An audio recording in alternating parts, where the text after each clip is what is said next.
Hey guys, I'm Tim. I'm Mike. I'm West. I'm Dan. And this is the Board Game Rundown. And today I'm excited for multiple reasons. One of them is we've got West here in studio with us. Hello, hello. I love it. I'm so happy. This will be like the first or second time, depending on when you watch this, that we've been on camera together. Exactly, finally. You just kept running away from me Usually. originally. Yeah, I couldn't get away Yeah. this time. It's true. I And did. this time, we got him to sign a blood oath. He will be joining us full-time from this point forward. He right. doesn't remember it, but Yeah. we all do. That's and the that's point what of a blood It matters. oath. was that Yeah. drink that you gave me last night. Is that what? Well, Oh, man. Can confirm nor deny Gee, that such smarter. things happen.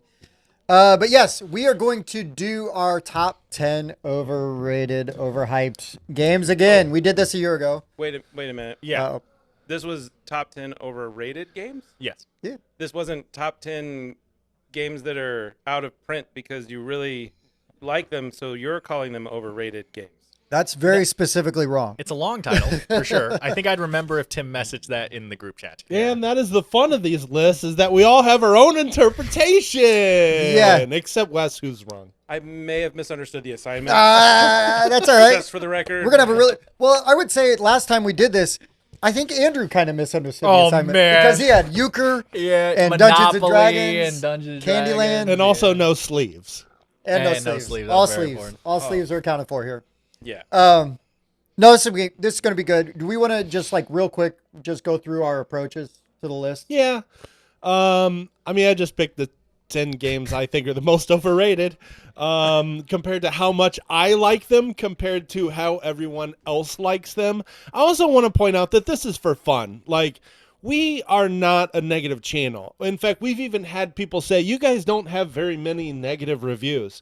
Part of that is because, we want to play games we like. Yeah. So we buy games we hope we're going to enjoy. And as of right now, most of the games we're reviewing are games we've bought for our own collection. So of course, they're probably going to be overly positive. But if you want to hear some contrary opinions, you're about to get them. Yeah. My list is my approach is probably similar to yours. I started at BGG and just started working down. I'm like, and to be fair, I like almost all of these games on my list. There's one I don't like, but I know that it's a good game that I just don't like. So I'm very prepared to just call this like the list that I'm wrong about. Top 10 games I'm wrong about. Weird. That's a weird thing to do for an overrated game. I'm one of them that rates it highly. or low. I rate it low because I don't like it. But whatever. Anyways, so games I'm wrong about, or I just think people love way too much. Sure. I just took the top 10 on BGG because those are the games people will defend the most, and I made them my list. Oh, good deal. You haven't even played all of them. No, I didn't. No, I just like Mike said. I just 10 games that I think way too many people say are great. A game can be good and still be overrated, but too many people say it's like great or fantastic or a staple or an evergreen, and I'm like, no, it's not. Like. Something that's not on this list, but I say all the time is I don't understand why people say El Grande is an evergreen. El Grande is a good game, but like I don't see it up in this top tier, top 5 games of all time evergreen thing. And so when a lot of people push that mindset and stuff, and I'm just so pushing against it, like that's what I tend to talk about on these. And these are more situational than a lot of other lists. I feel like these are the top 10 games that I'm annoyed with right now. Right? Like, I'm like, oh, people keep talking this game up. But, like, in a year from now, some of these games might not be rated that highly, right? More people, or it might be that I like it Or it's more cool. in a year. Yeah. Like, who knows, right? But, so, the current 10 games that are annoying me that people say they're so good. Most of them I do not like. And then there's me, Yes. Enter Wes. who I thought the assignment was games you're wrong about. So I have all these games that I love that are out of print. And I was like, hey, I must be wrong about these games because if I was right about the games, they wouldn't be out of print. Yeah. So, I don't think that's entirely inaccurate, though, because the whole point of Overrated is that you're wrong, right? So I don't know. It's like an interesting back and forth conversation, right? Well, it also guarantees we have completely different lists. Yeah, that's true. I will 100% guarantee everything in my bag none of you have on your list. Okay. Sweet. I'll be really surprised otherwise. Okay. Yeah, Wow. I like it. Also, again, I think there's a few on here I don't like. Usually, like, I don't know. Go on. I don't know where I was Good gonna point. go. I like it. Yeah, great point. Really glad I made it. Silly. I'm ready to kick it off with number 10. Number 10. Number 10. Number 10.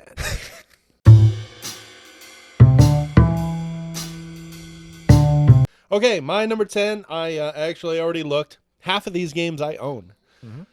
This is a game that has bidding in it, and everybody really, really talks up this game. It's very highly rated. It's ranked number 209. I really thought it would be a home run for me because I really like bidding, but I just don't think the set collecting is that interesting in Nidavellir.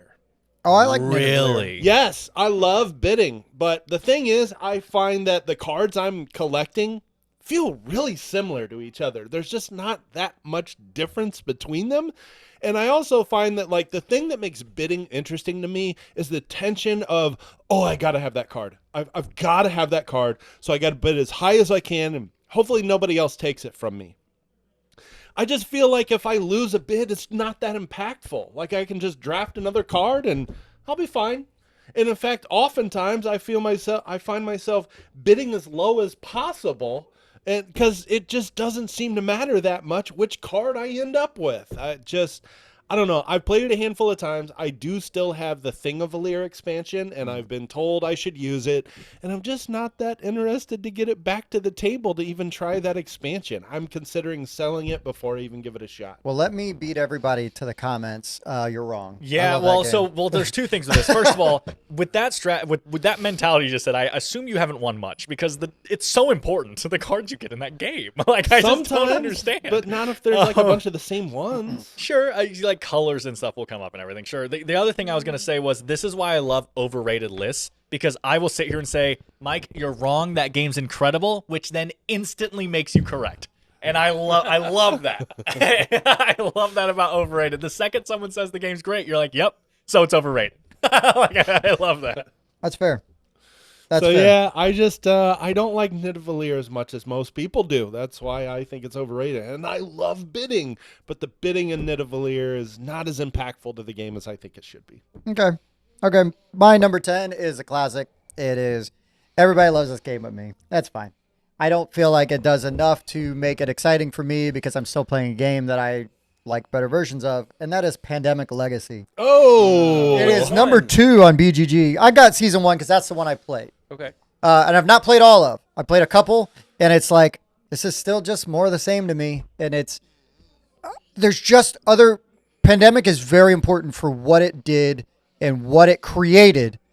But now the state of the hobby has evolved so much that there are just games that do that thing better, that I like more. Sure. I was going to say era. When did you play it as opposed to, like, because when it originally came out? I played it early on, but it was sort of like, I guess I should say within a year of its release. Oh, it's still pretty early.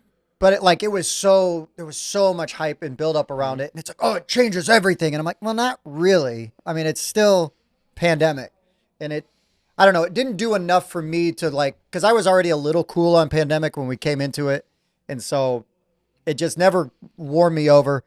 Won me over. I never warmed up to it. I just, there's just other games that do similar things that I like better. I've still yet to also, I guess there's some legacy games that have really grabbed me, but I really want just that one that I will not be able to let go and will be obsessed with. Right. So Pandemic Legacy Season 1 specifically, I really want to play the Cold War era one because that theme is appealing to me. I agree. It looks really good. I haven't opened it, or I haven't played it yet because I bought it for my game group, and they're not interested in playing it. Pandemic Legacy was an awesome experience, and I don't even like Pandemic. The game feels nothing like Pandemic. If you play past the first month, the game changes entirely. I don't know. It's crazy to me. There's areas sectioned off and mutants and things. Hey, Spoilers. I don't give. Come The on. game came out 6 years ago. Spoiler warning. Well, thank you for validating my pick Yeah. by your own logic. My number 10 is the lowest ranked on Board Game Geek out of all mine. It's 484. That's not super high, but it's not terrible. It's just because of the people I know personally will not shut up about Lords of Vegas, and the game is not good. Oh, that game's amazing. That's literally It's it. awesome. I have nothing else to say about it. The game is crap. It is. There's so many games that do what it does better. As an area control game, it's blah. As a luck game, it's too long. As a dice game, the dice aren't interesting. I just don't get it. People love Lords of Vegas. There's a very petty, sinister side of me that is like, ha, they overcharged for the game and got the freaking thing canceled. I just it's not worth it. Well, they I did don't- do that. That's yeah, fair. I just don't. The game is, it's not terrible. It's fine. I have way too many people in my close circles that say it's incredible, and it's just not. Play something else. Play Foundations of Rome, which will be mentioned later. It will. That's it. For mine, it's actually an expansion. Oh. And that is Scythe the Metal Minis. I've always wanted to see these things. I love the Metal Minis. I have all of them. And spoiler warning, all of the pieces for the expansions are in here as well. Oh, sure. But they're absolutely fabulous. Oh. I love touching them. I love playing with them. They make the game so much better. But they're number one, they're very expensive. Number two, if you have any of the 3D printed pieces to make everything fit inside the really big box better, they still fit, but there's a worry that sometimes they might break little pieces here or there. I've never had that issue happen to me because I leave them inside the box. Cause Yeah, they're there's beautiful. Also there's a number on here that tells you which ones they are. So I love these, and these sometimes are out of stock and sometimes are in stock. I had to wait a year and a half for them to come back in stock to be able to purchase the 4 that I have, so that I would have everything inside of this box. I have 3 more of these at home. Right. So you have like a full set for each faction, correct? Yep, full set for each faction. I highly recommend playing with them. I think they're absolutely fabulous. If you love Scythe, you should have it.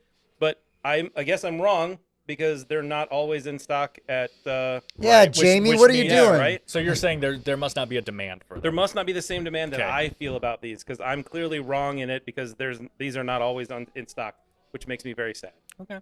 because I love them. I mean, they look cool. They do. That's They all look I got. I haven't amazing. gotten to use those yet, and I'm a big Sci fan, but we just reviewed Expeditions, and the Ironclad version has those mechs, and they're like 3 times taller. They're gigantic. But are they metal? Yeah, Yeah, all yeah. metal. That's why They're it's the huge. Ironclad edition. Yeah. Otherwise, they come with plastic They're versions. Oh, okay. Okay, cool. Cool. So that was my number 10. Nice. That means we're on number 9. Number 9. Number 9. Okay, my number 9 is another game that's in my collection currently. I'm probably I'm going to put it in probably one of our like giveaways because I've just cooled on this game so much. It is Shuffling the Game. That is number 455 on BGG. It's Point Salad. Oh, haven't played it yet. I was like shuffling the game. What are you Yeah, doing? I didn't know what that was And it's either. because, well, I got another one on here that's Shuffling the Game, point 2. But yeah, Point Salad, like it's a 10-minute card drafting game, and yeah, the drafting is interesting, but it takes longer to set the game up than it does to play it. Oh, sure. Like literally, I could shuffle the deck, and then set it up and play it, and I could be done playing it in the time I could be shuffling. And the game's so fast that like you want to play it 2-3 times in a row. Problem is you got to shuffle a huge deck each time, and that takes longer than the game. So I don't know. I've cooled so much on this. I have played it a bunch. I've played it like 10 times. Doesn't Katya love this game?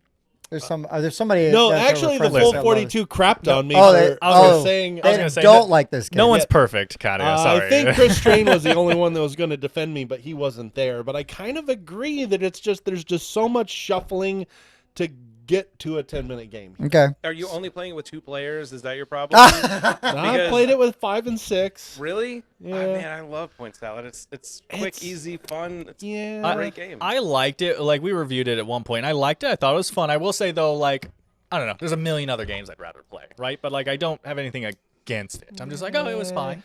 Yeah, it was You fun. know, I've just cooled on it a Sure. lot. I'll do this for you. You're wrong. Oh. Yay. I haven't you played are- it, so I can't correct What? it. Way to be a bigger man. Yeah. You know? If I wasn't wrong, I wouldn't be right that it's overrated. So Yeah. that's a win. Yeah, by Dan's logic, we're all. We're all the winners here. second somebody disagrees with We're us, all it winners. It's not validates our Dan's opinion. logic. It's the definition of overrated. Well, it's subjective. My number 9 is number 3 on BGG. I swear I will break out of Ooh. sequential order. Listen, there's like a whole cult of fandom that goes around this game. I think it's a really good game, but I feel like it's a little overcomplicated. It can be a little tedious to learn, and that is Gloomhaven. I like campaign style D&D, level up your guys, but it is, now there's just I mean, there's already like so many people that are obsessed with Gloomhaven. Fine, Frosthaven, right? And then there was the extra. There's the RPG that they just announced or funded, and then even more stuff. There's the buttons campaign. Yeah, now, too, that you can yeah. do all in your hand. Yeah, I couldn't Yeah. even look at that thing. I was just like, Man. I don't know. I just don't know. I still am worried that I'm not playing it properly, which makes me not want to go too much further into the campaign because then it's like, well, how much did I jack up early that now it's like, can you go back and fix, or is it like, well, let it ride? I mean, it's just, anyways, it's a really good game. It's really well designed. I own Gloomhaven and Frosthaven because even though my feelings about Gloomhaven, I still back Frosthaven because I was excited about it. And one day I will get it to the table and actually play through all of it, which I fully intend to do, which is why I'll never get rid of it. But until then, Gloomhaven is definitely overrated for me. And I'm fine living there with that statement. I thought about it. It just wouldn't be in my top 10, but it's Sure. overrated. It is. I don't love You it. could have taken out Lords of Vegas and put in. No, but Lords Gloomhaven. of Vegas is a much worse game. So I think Gloomhaven with the digital version does a lot to make it a lot speed more it up. fun, and speed up some of the and take away some of the fiddliness of it. But Big Daddy Gloomhaven, man, it's been around for a long time. It held that top spot for a reason. It's the beast. It is the beast. it has some incredible game mechanisms in it with the card system and stuff. It's really cool stuff in there. And the way you level up and retire and all that stuff is amazing. So It's basically, fascinating. what everyone here said, except for you, was that it's not overrated, and you're just wrong. Yeah, that's fair. Okay, good. Totally Which fair. which is what your list was, right? It was. All Yeah, right. games I'm wrong about. You know, we've got a Frosthaven campaign going, and like we started that 2.5, 3 months ago, I and we know. haven't even gone back Yep. to it. I don't know what that says. Yeah. I'll let you. Well, we've I been think it busy. says what we that have says. no time, is what it is, Yeah. Mike. But Well, there's that. yeah, I think that's what it says. We've been 'Cause busy. It's 'cause I have convention been wanting season. to play it again. I'm not too. like dying to, but I by the time we play it again, I'm gonna forget everything. I don't like Gloomhaven as much as most people, but I will not go on record and say it's overrated. However, Fair. I just don't think it's the number 2 or 3 game in the whole universe. I don't like it. as So, I much mean, as for me, it could be everyone like a else. top 10 game, Not. and it's overrated because it's a 3. See what I did there? I see what you did there. Yeah. That's a stretch. It's a It's a real. really real it's a stretch. Big stretch. What you got, Dan? Bad game. I've played my number 9 4 times. I think people keep telling me it's really good. It's very high on Board Game Geek. It is. It's 11. It is almost in the top 10 games of all time, and I have never had fun playing Spirit Island. I don't get it. Oh, poor Bob. I like co-ops. I like difficult co-ops. I like asymmetric difficult co-ops, and I find Spirit Island boring every time I play. I don't know what it is. I've given it like it's 3 or 4 chances, somewhere around there. I'm done. I'm just not going to play Spirit Island again. I don't understand all the love for it. I don't really have much else to say other than that, other than I am just bored when I'm playing it. So, Do you play it specifically as a co-op, or do you play it as a solo game? a co-op? I don't know what that means. I've only ever played it with Bob and his So you group. always play it with other players. Yes, I've never played Yeah, solo. I don't like Spirit Island with other players because there's so much going on, and you can plan your turns around other things. If you play it as a solo game, it is very full and a lot of fun. Yeah. That's how I feel about Terraforming Mars. I have a really hard time playing solo. I just get so bored so fast. Like I play games for the social atmosphere, and so the second I set up a board game and start playing solo, I get a couple turns and I'm like, I could just watch a movie. So It's very anyway, fair. It's very fair. but yeah, Spirit Island. I'm sorry, you're just not entertaining enough for me. Mm-mm. It's fair. So my number 9 is actually another add-on. This will be the last add-on that I have, but this is Alvin and Dexter, that goes with Days of Wonder for the Ticket to Ride game. And the reason here, if you want to put these beautiful hand-painted minis in there, Oh, my Lord. so up on the- Alvin and Dexter go with any Ticket to Ride game. You can put them in the game itself, and they block cities. Now, if you're forced to play Ticket to Ride and it's not really your jam, you can play Alvin and Dexter, and they block cities, they block train routes, all those kind of fun things, and it makes it really exciting, and it takes Ticket to Ride to a whole nother level. I think they're fabulous, really, really fun. You can move them around the board with these special tickets. The more of these you have at the end, you get more points. The whole reason that I think that they're fun is because it takes Ticket to Ride, which we can all agree is a good game, Yeah. but it's not something that you want to play on a regular spaces. Yeah, a I whole enjoy bunch. Ticket to Ride, but yes, agreed. But this makes it a lot more fun. I usually play Pennsylvania where there's stocks involved as well. And so you add stocks involved and you add this in there. It makes it a lot more entertaining and a lot more take that, which is the best part of all board games. Unfortunately, right now, those two minis are about $185 on eBay because they don't make them anymore. Mike, put those in your purse. Right. And I absolutely love this. I play it constantly whenever I have to play Ticket to Ride.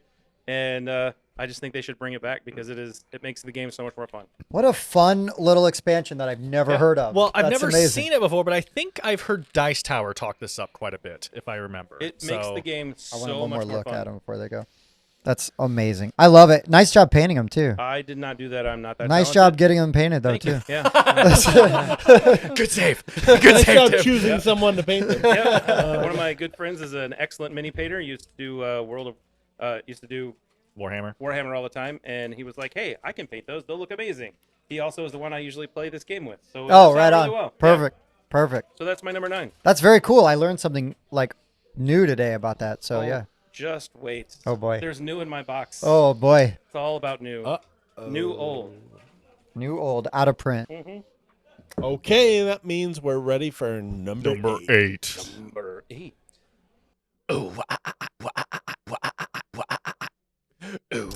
Okay, so my number 8, I'm pretty sure at least one person at the table likes this game, maybe two.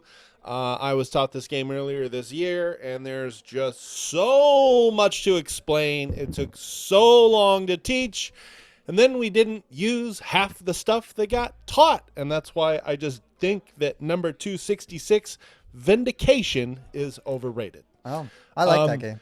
I feel like if you're going to spend that long teaching stuff, then more of that stuff needs to have an impact in the game.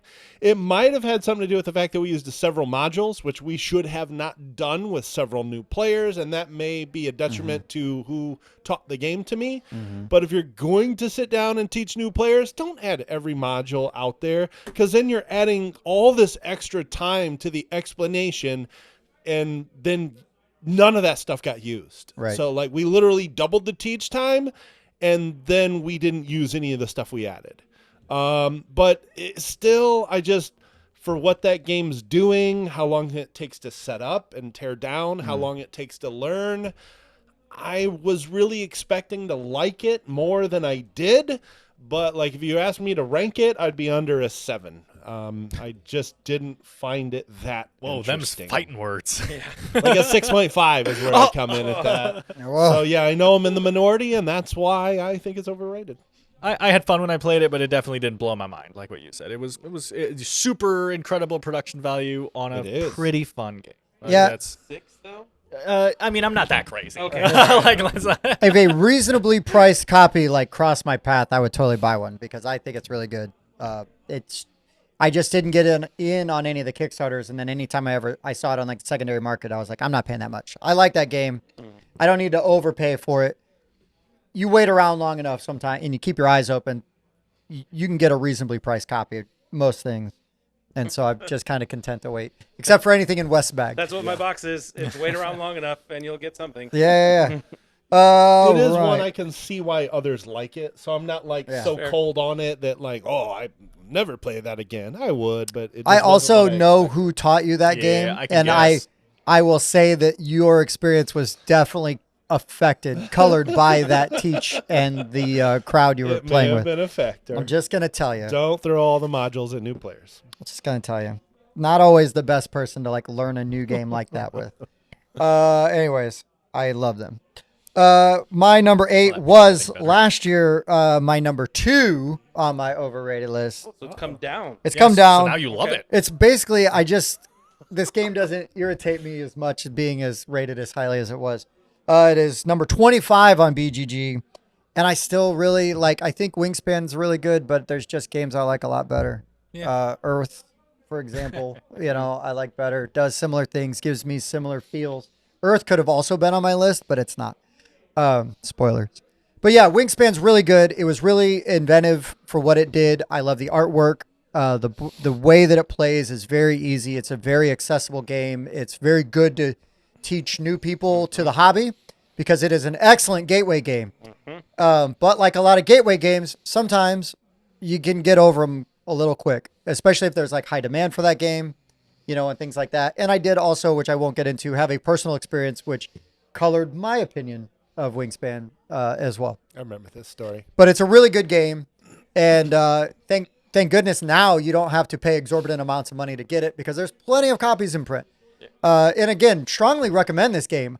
I just don't always pull it off the shelf. I have it in my collection with some of the expansions, and it's not going anywhere. But still a little overrated in my opinion. Okay. My number 8. Yeah, my number 8 is a game that I've played it quite a few times. I don't know. It's probably around like the 5 thing, and I think it's just liked a little too much for what it is. It's fine. It's currently ranked 25 on Board Game Geek, I think. That's Wingspan. That's Wingspan. I was like, do we have crossover, Dan? Hey, my number 8 is Wingspan. Perfect crossover. Good job, Tim. You were right. One thing on your list is right Yeah, so far. one thing. No, I don't know. It's fine. Wingspan, what? It was Wingspan? Yeah, no, Oh, it really is. And it's fine. That's, I don't know. Moving on. I don't know. I wasn't sure if this would stay on both of their lists. I still love Wingspan so much. So, but I get it. Thank you for telling me that I'm correct. But I get it. It's a good game. Just if you go with the egg strategy, that you can't be beat. So that's my issue with it. So number 8 for me, I couldn't bring the box because it doesn't fit in a calyx, but that is Rise of the Gnomes. Rise of the Gnomes. If you have not played Rise of the Gnomes, I highly, highly recommend it. It came out, I believe it was on Kickstarter 2 years ago and just got delivered about 6 or 8 months ago. Oh, wow. It is fantastic. You're brewing beer. And you're trying to move your beer all about the area. The gnomes have now decided that they no longer want to be your peasants and plebes, and they are looking to to create their own beer and also join the festival. It's a worker placement. Well, it's more area control than anything else. Ridiculously entertaining, way undervalued in my personal opinion, but I love it so much. And then I went to go buy it for somebody else, and I couldn't find it anywhere. Except for exorbitant amounts of money on eBay. Why is the box so big? Because there's a lot going on inside the box, and the insert is way too big. Okay. Okay. It's a very, very big box. There's a lot of player boards. The board itself is quite large, and then there's a lot of little things. You talk about. They're called gnomes. A little bit long. Yeah. There's a lot of pieces that go on the board, Okay. but the game itself plays so well, and it's so much fun, and it's so unique and different. There's also a dragon that flies in, spoiler alert, and just ruins everything that you're trying to do. Yeah. Ridiculously entertaining game. Highly recommended. I love it. I think it's amazing, but it's really hard to find, unfortunately. I'd never even heard of it. It's really hard to hear of it. No, yeah, haven't heard of this one. Just kidding. Yeah. Good. Very, very good game, number 8, Rise of the Gnomes. When I saw gnomes on there, I was like, a game of gnomes? Because I have that one. But Oh, because no. that's a Lamont Brothers one. Yeah. Also hard to get, but that actually sounds cooler, more fun. It is ridiculously fun. I think it's an incredibly great game, but apparently I'm wrong because I can't find it anywhere. Why won't they make more? I want more. More gnomes. Fair enough. I think we all want more gnomes. We do. Very true. Number 7. 7. All right, so this is a game. It's ranked 315, and a lot of people say this is the best game of this series, which it might be, but I mean, like, I played it about 15 times and sold it off, so I don't know how good the whole series can be, but that is Tiny Epic Galaxies. A lot of the most of the Tiny Epic games I've played were okay.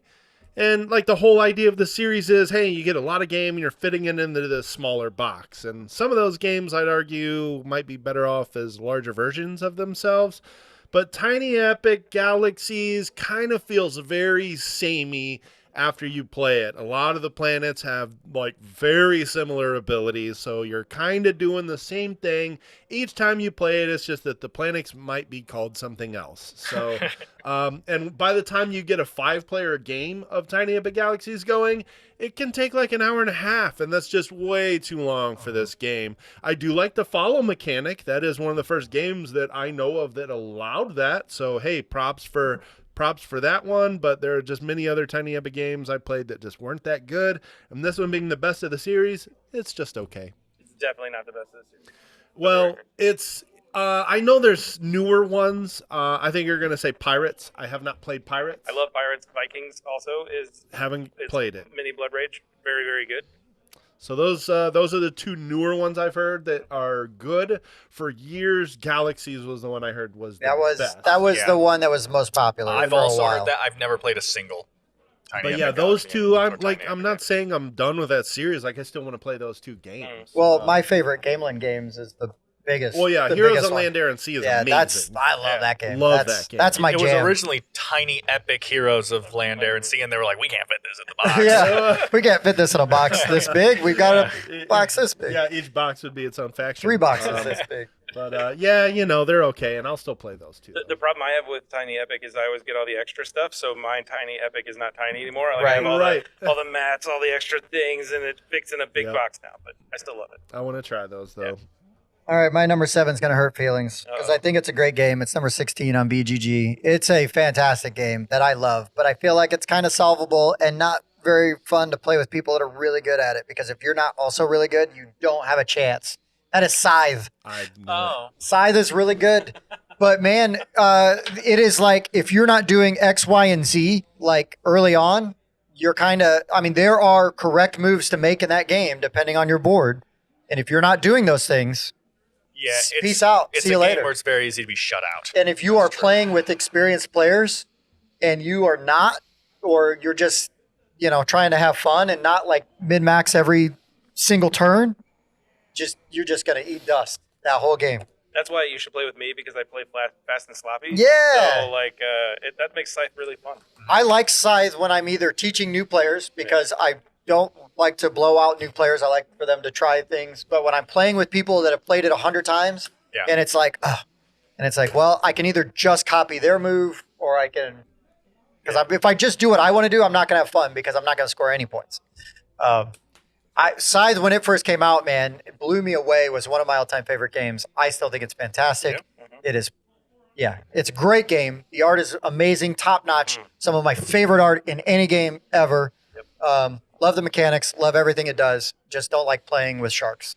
So, Fair. a little overrated for me. Again, I like my whole thing to you is just what I said earlier. I think it's a really fun game, but it is a game where I've had it before, and I've seen it happen to other people before, where you can get shut out. You can see someone, their engine starts falling apart, and you go, "Ooh, you have an hour left in this game, and you don't stand a chance." Yeah, and that's never fun. Yeah, that can be rough. That is never fun. Especially, and you're right. When you know halfway through the game, and you're like, "Well, there's no way.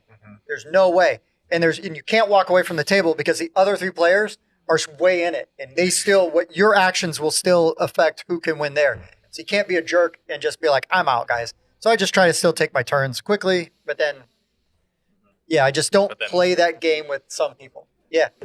Like, it's my turn on Star Realms on my phone. I better get my Star Realms turns in.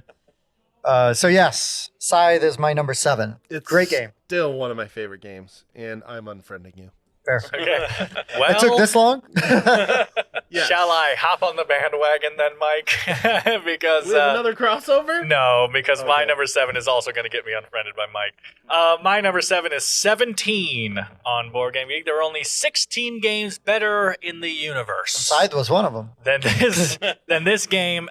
Now, slight caveat: I was just this bored that I had to put on this list because I've only played this game one time.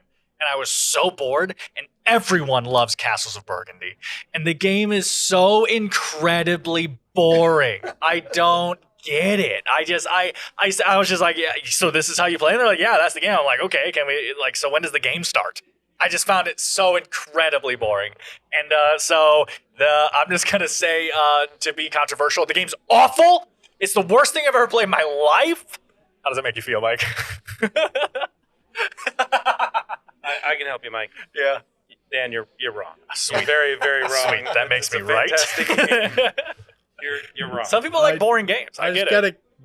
Dan will not be included when we review my deluxe edition, which I still don't have, by the way, and I still don't even have a tracking number. Did don't you want get me the acrylic tiles or the 3D versions? You didn't get the big I castle. didn't. I got the acrylic tokens or the acrylic tiles, but not the acrylic scoring tokens. I was really Which looking forward those to are giving it a separate, 4 which I guess. out of 10. What do you mean I can't sit in on this? This is unfair. You see that? We're making fake reviews for you guys.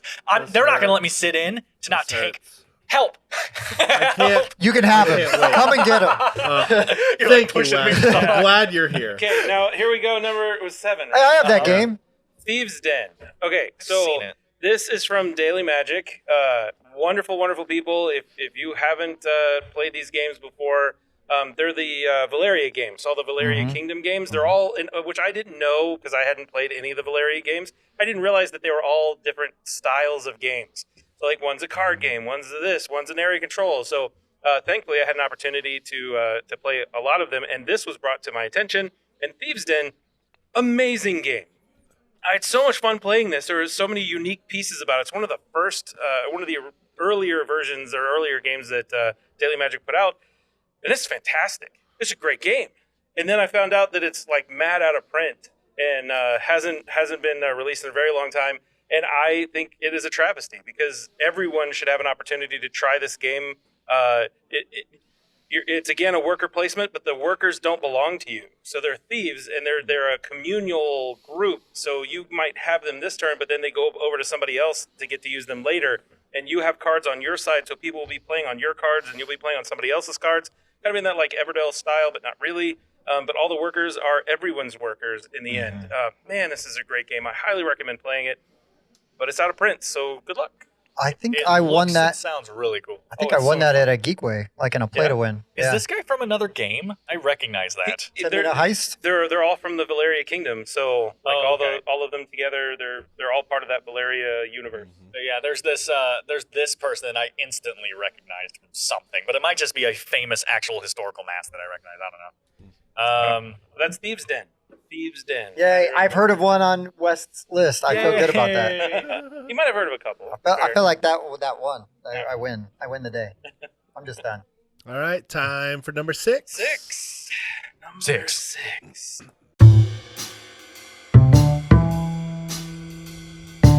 My number 6 is a game that's been around forever. It was on Dan's overrated list the first time around. I don't think he's going to repeat it, so I will, because Dominion's just not that interesting. Yeah, thank you for creating the deck building genre. But if you literally play any other deck builder and then you go back to play Dominion, it's just not that interesting. Yeah, it's almost like Castles of Burgundy. It's just like boring at that point. I mean, we're cutting at my core here, folks. But Dominion it's just not that interesting. It's shuffling the game. Yeah. Another one? Oh, is that Yes. your 2.0? Yes, 2.0. Or your point 2 that you said yeah, earlier? Point 2, yeah. Just I was very uh, confused by the point 2, All you but do is 2.0 shuffle, makes sense. then you Play cards, Arctic and Scavengers you- instead. It's underrated. Or like literally any other deck builder. Play Shards of Infinity. Play Yeah, that's true. Star Realms. Play Star Wars the deck building game. They're all better. So thank you for what you did for the hobby. You had an ouchie on that one. Yeah. What? What was the last one I said? Star Wars: The Deck Building Game. Oh, you don't I like like that that. one? Oh, I liked it I think a I played lot. it wrong. I need to play it again because I don't think I got all the rules right, which is probably normal. Probably, I've seen a lot of people play that game wrong, so I don't Yeah. think the rule book does that game any favors. Yeah, because it also comes off very Star Realmsy, but it's not. There's a lot of differences. But I also feel like the Empire is extremely overpowered. Interesting. Yeah. Also, to Dan's point, you don't know who goes first until page 13. Yep. Why? Like, that should be In one of the Dominion? first few pages. No, in the rule book No, for in Star the Wars. rule book Star Deck Wars. Builder. For Star Wars the deck builder, that's the page that tells you who goes first. Who is it? Page 14. Empire? Empire always goes first because Rebels always starts with the Force. Yes, that's how I decided to remember it. Oh, yeah. There you go. There you go. All right. My number 6 is number 47 on BGG. Won a ton of awards, and usually I really like games like this, but not this one. I don't know why. I just think it's either over too fast, definitely not up for the hype, because I believe it won a Spiel award, and that is Cascadia. Didn't Cascadia win a... I think so. I still haven't even played it, so I don't know anything about It's it. right behind you. I know. It's fine. It's fine. But like we got done, and I was like, "Is that it?" Like, okay. I mean, in the way that you lay the tiles, like all of that is. I like games that do that. Again, I like games that play fast, and you can just kind of like, let's rock and roll. We can play 2 of these, in a sitting while we're waiting for some, bigger game to fill up. This was a game that checked a lot of boxes for me, and then when I got to it, I'm like, I didn't really love it. Fell really flat for me. But people love it. I mean, it's 47 on BGG, and I'm like, what? Like, I think some of that is because it is fast, it's fun, and enough people play it. sure. And it's kind of like, it's not intro gamey, but it's close. But it's sort of, you can Heard that a trick lot. people into that, though, Yeah. right? Because you're like, it feels so accessible, Yeah. and it's done very quickly Mhm. that you can get people new to the hobby to play it. Yep. And then you're like, oh, well, I accidentally taught you something a little more complex than what Mhm. you might be used to learning with like a normal gateway game. Right. And, but yeah, I don't know what it was. I played it a couple times and I'm just kind of like, ugh, I'm super meh on it. But I'm glad that people love it. You know, if it gets people into the hobby, then great. Yep. Good on it.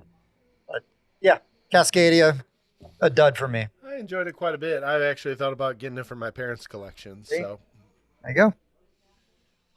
My number 6 is a game. There are very few games. There are very few games I would never play again. You know, like that I just don't have enough fun with. It's got to be less than 10. That I'm just like, I don't want to do it. I've given it enough chances. There's a couple that are famous for me for that.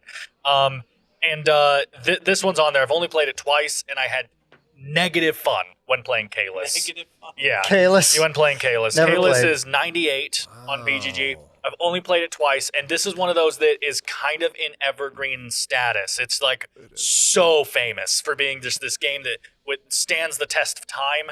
It didn't stand one play from me. I don't get it. I think that Mike likes really boring games. Just a personal attack now. Kalis is a good game. See? So your it's- list is basically games that Mike really loves. Yeah, Is that I where we're find going? boring. Getting That seems there. to be that seems to be what it is. No, Kalis wasn't exactly the boring thing. I just really didn't like the gameplay of it. I really didn't like the road track thing. I don't know what it's called, and what you're doing with the. I really didn't like it. I played it. The guy who owned the village taught it to me the first Dave, time, yeah. and I literally sat there afterwards. I said, I think I hated that. Like I said that to him, and he was like, "Oh wow," and he was like, "Okay." And then I played it afterwards at someone's house. I don't remember how, and because I played the new version at the village one, then I played the old version because someone owned it.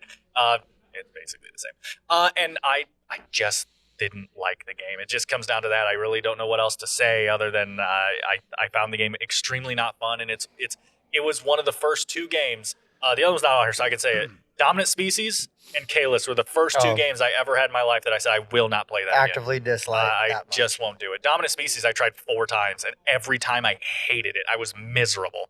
And then Kalis wasn't that bad, but I won't do it again. Kalis is my number 6. All right.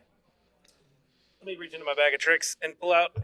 So if you know anything about me, Yeah. you know that I love flamingos. So this actually came from Man vs. Meeple's Christmas. Well, not Christmas. What is it? Holiday Meeple Exchange. Meeple Okay. Santa or whatever.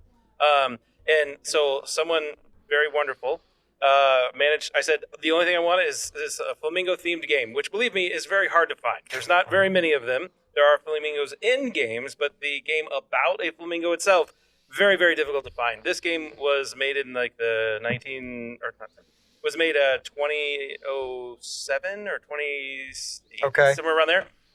It's all about flamingos. You have these little boats on the back, little boat captains. You're flicking these rings. put that on You're the screen. trying to get your ring around the neck of a flamingo, and there's a little house rule to play with. You throw if the ring goes off the board, you can grab the ring and then flick somebody else's ring. And then there's alligators in the middle, and you can throw the ring around the alligator's neck, and it's a negative point.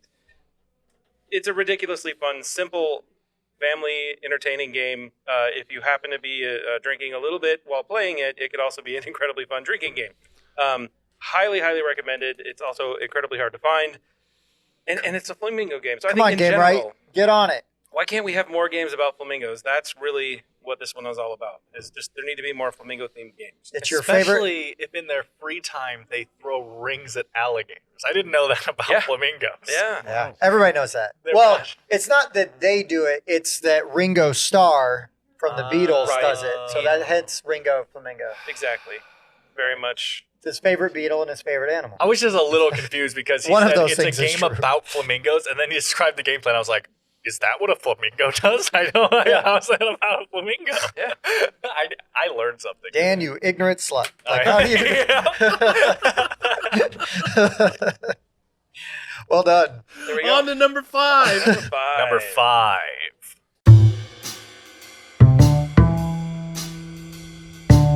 Okay, my number 5. This game's getting to a point where it's really kind of an evergreen at this point. Anytime you ask somebody for a filler recommendation, people still recommend it all the time.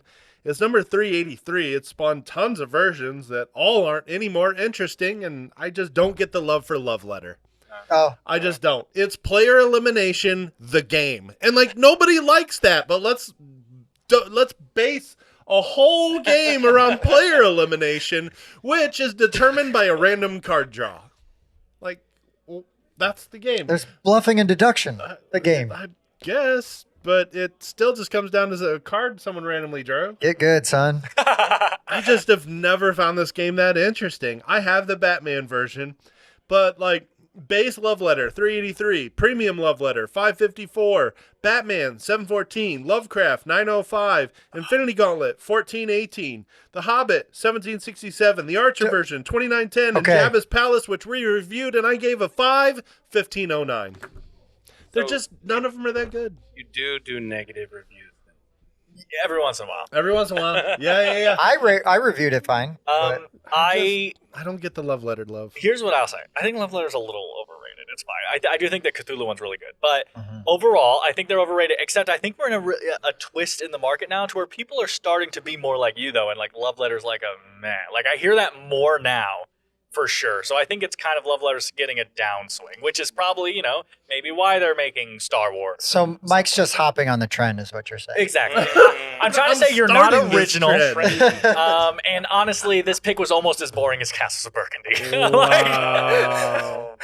Twist. One more Man, twist. I'm I'm gonna be having so a great offended time. before we're done.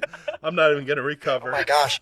I didn't even look to see what this game was rated on BGG. Oh, I should have. wow, okay. I should I'll have. look it up. Yeah, mid-video. Well, if it's a crossover, I'll tell you. No, it's not a crossover. I'll be the only one that has this on their list, even though it could have been on West's list, but I know it's It's not. not a print. Uh, You say something in this bag.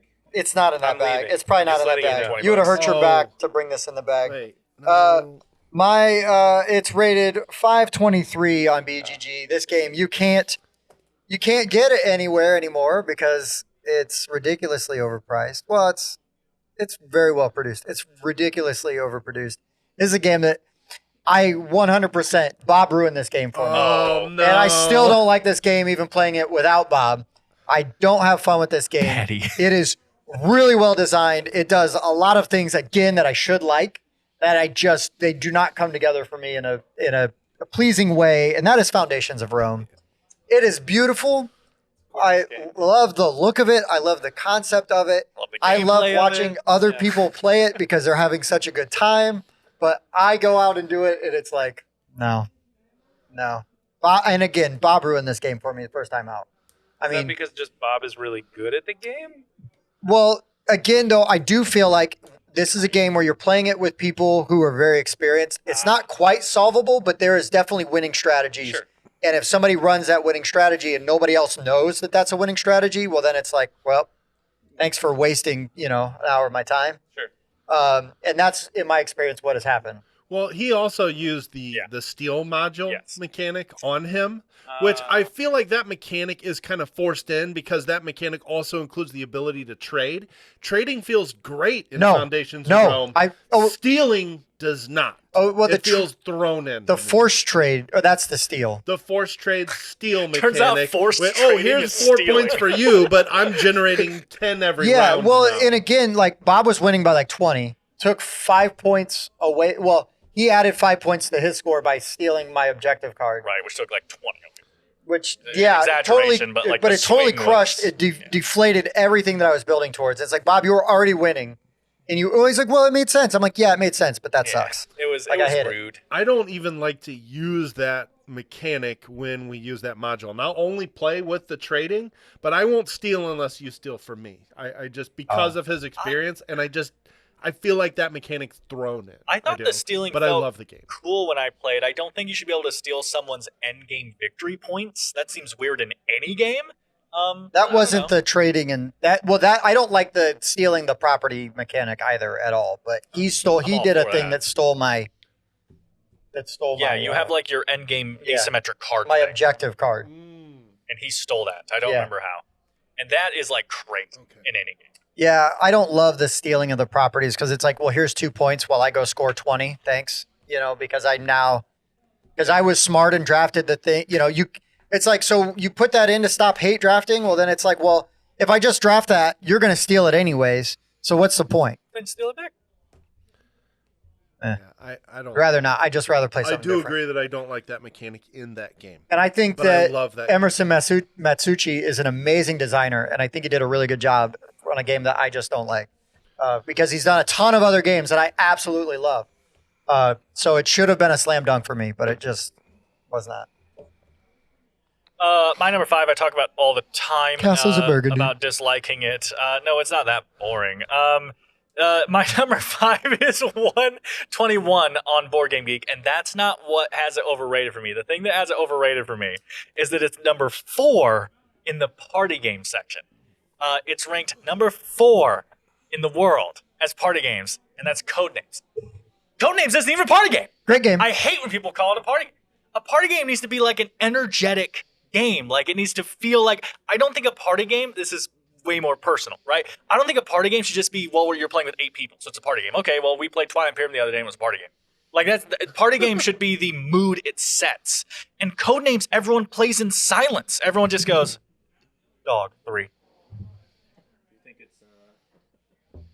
Yep, that's right. Okay, your turn. But That's you not a don't party. go, "Oh!" That's not a party game. That almost never happens. I've played Codenames You're boring. way more than any other game I've mentioned on my list, and every time it's just people whispering to each other. That's not a party game, and it's a fine game. Honestly, I played it the other day with Levi. It was actually like 2 months ago now, but I'll say it the other day, where we played 2 together and made one giant board. That was so much more interesting. Like, it was just like, oh my god, there's so much going on. We could say like door 12. Like, you could say like ridiculous numbers. It was so much more fun. But yeah, I just don't like that this is such a highly rated party game, and I don't think it even comes close to falling under the category of party game. I don't know. It's a puzzle solving cooperative game. I don't know what I would call it. Would you call it Decrypto a party game? I don't think so, but Okay. I wouldn't be as mad. I kind of would. Yeah, I wouldn't be as mad if you did, but I don't think I would personally. That's all. I have to agree with you. Codenames is great for what it was at the time, but there's so many other word games that are better. Yeah, word that game I'm too. Yeah. cool with that one. I would agree it is overrated. Now you've invalidated Dan's opinion. Oh yeah, wait. Oh, that's right. I'm my bad. wrong. Okay. Those of you who Oh. know me know that I used to work for somebody who really loves this game. This is a fantastic game. The original version of Bus is a terrible, ugly, horrible-looking thing. It still plays amazingly. It's a ridiculously entertaining game, but the 20th anniversary version from Capstone Games makes this Splotter game beautiful. It's so much fun to play. It's so well balanced. This is like one of the earlier worker placement games where you're basically creating these lines of bus traffic. You're trying to get people either to work, to home, or to a bar, because those are the only 3 places that apparently matter to people in Germany. And your goal is just to deliver people. But this is the meanest game I have ever played, because you can steal people off of other people's lines. You can put down locations where these people are going to be. You can change you can change where they're going to take people by adding in new buildings to their locations, so you can accidentally self-deliver people. It is a vicious, ridiculously entertaining take-that style game where the best score I've ever seen is 12 points. Nice. 12 points. Dan hates that. It is. I hate everything about this game. It is fantastic, and it is so hard to buy a copy of this.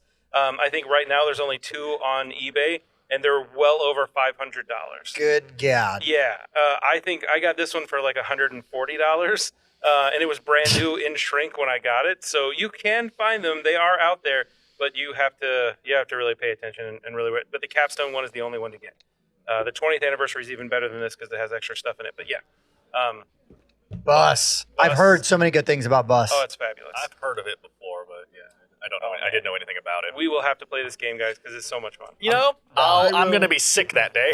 I will agree because it was actually, was that the first time I finally got to meet West? I It believe was. so, yeah. He came over, he taught it to me 2 players, even though it's not designed to be a 2-player game. We played a variant, and he was very mean to me. Yeah. Oh, that's what you're agreeing with. Okay, I'll have to agree. He is mean. Very mean, yeah. He took me behind the woodshed. So, but you know, it's one of those games that has planning, and planning games I find much more brutal for new players than other types. Sure.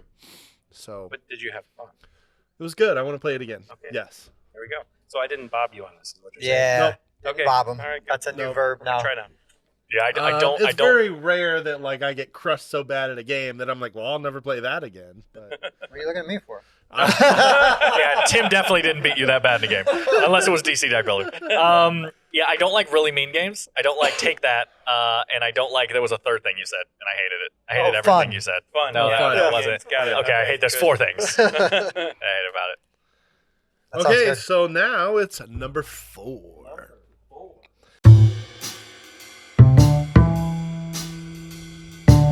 So this game is, I was actually surprised at how popular this game has become. It's now number 168. I don't think it was nearly that high when Andrew taught it to me last year. Next year? Yeah, maybe he'll try again, and it won't change my opinion. And I love simple, elegant games, but I just didn't think there was any strategy in Radlands. What? I did not enjoy I love the Radlands. artwork. I liked it a lot. It just felt very linear to me. What's the goal? Take out the water towers. Okay, get your guys up to the front of the line so that they can take out the water towers. That's it. There's no thought process there. It's just take out the water towers. Get your guys to the front so they can do that. I guess. That's Sure, it. that's like in Star Realms. It's just deal damage to the other player. Like, yeah. There's Well, how different do you ways get to there? go about that, and that's more interesting than Radlands. I want to play Radlands No, still. you're so wrong. I'd love love to hear a contrary You're so wrong. opinion, but it just did nothing. he just for gave me. you one. Yeah, that You're would- wrong. I mean, yeah. Okay, so you do take out the water towers, but it's the whole planning strategy of the different cards you play and the different abilities and things that they have in them and how you play them. So some are down, some are forward. Like, maybe you just played it wrong. Andrew, Sure, it's possible. Andrew's a good teacher. Andrew I taught mean- me And the game is correctly. so simple. I Who just knows? don't see how you could play it wrong. Right. You Maybe. know? And maybe that's it. I just thought there would be more Maybe. to it. And I like it is- elegant games. it is It kinda just simple. seemed way too straightforward. Great iconography, great art. Oh, I Yeah. love the art. I love Manny vibrant. Tremblay's art. Man, it's vibrant. mean, he's also the one that did Wonderland's War, and that's one of my favorite box covers. So I like his art style a lot. Looks Man, great. that's Man, my I number forgot. 11. Forgot to put that game on my Just list. didn't do it for me. Just didn't do it for me. Yeah, I should change Andrew out. would be mad about that pick. I knew should- somebody would. I should Everybody change out likes this. my number 4 for Wonderland's War instead. Oh my No, God. my number 4 could also be on West's list by his definition of like, oh, this game's out of print and it's really hard to get now, especially with like paying reasonable amount of money for it. When it was on Kickstarter, had a huge Kickstarter, CMON.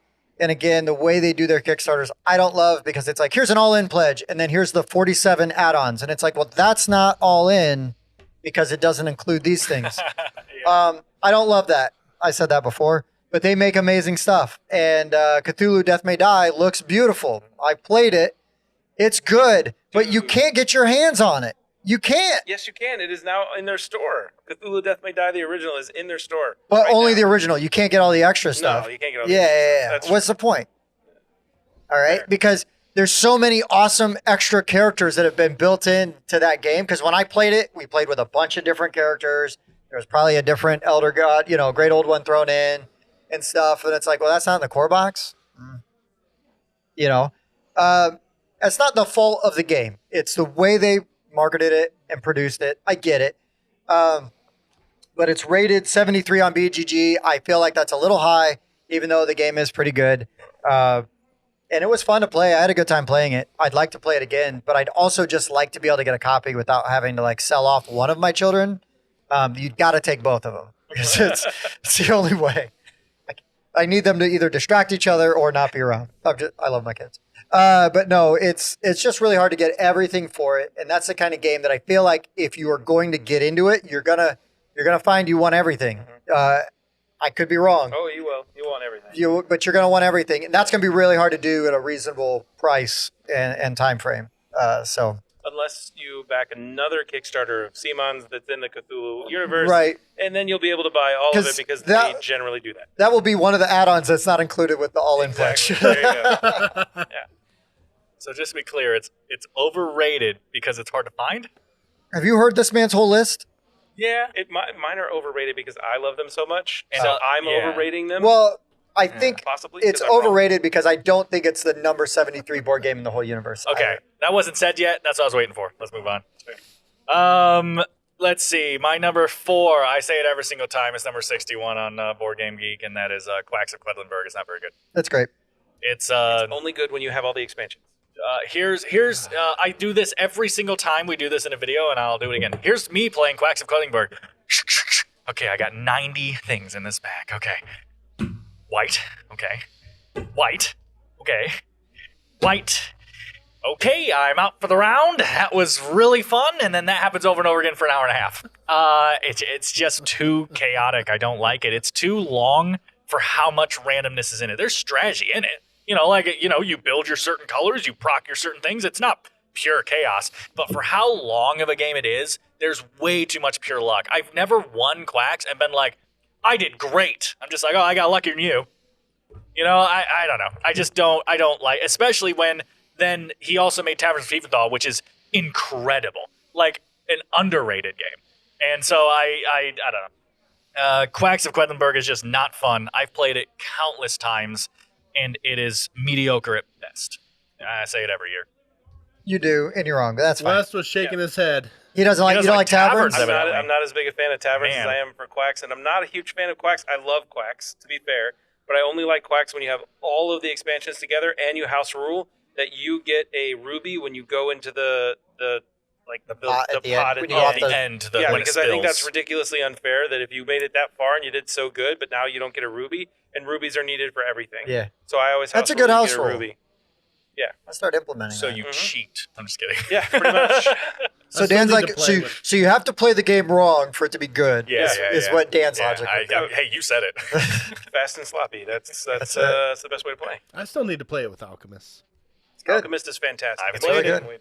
It makes a mediocre game mediocre +1. Oh, Champions of Midgard? Okay, Never heard of this one. I know you haven't. Oh, okay. And it is a huge problem in the world that more people don't know about this game. Imagine that there is a game. It's called End of the Line. Imagine you're at the end of the universe, at the end of the world. The world is chaos around you. You, your wife, your son and daughter, and your dog are standing in line to gain resources at the end of the world. And you're trying to kill everyone around you so that you get the resources and not them. Literally what this game is all. It's all about being at the end of the world, at the end of the universe, so to speak. Like the world's all chaos dying around you. You have lines with resources. So there's food, fuel, water, and a couple of other things, and like ammunition and stuff. And you literally take your piece and you put it in the line, and the first person gets a bonus, the last person gets nothing, and the dog gets nothing as well. I So you see can use your this. dog to put someone at the end. There are cards that you play. There's a card that there's like laws that come out as you're playing.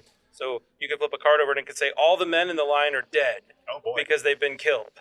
So only the women actually get to get something. And as people die throughout the game, it shuts down certain ones of the line. And at the end, there'll be only usually one line left, and it's whoever has the last person standing wins the game. It is evil and vicious and ridiculously fun in such a simple, weird scenario to think Yeah. of. And one of the other things, Seppi Yoon, the designer of this game. Oh, Seppi good designed friend. this? Yeah, this is Seppi's game. Oh, very cool. This is from 2016, 2017, somewhere around there.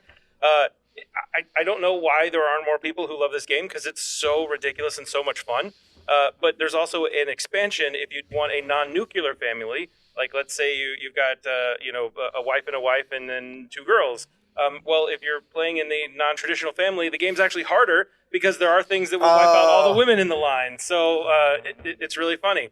I think it's a fabulous game. More people should see it. I really hope they come out with it again or do something unique and different with it because, man, I just want to see an expansion or something with this game because it is really fun and it's also hard to find. Yeah. Sounds really fun to me. Yeah. I love Fight in the Box. Fight in the Box. What a great name for a company. Yeah, they just did Conquest Princess.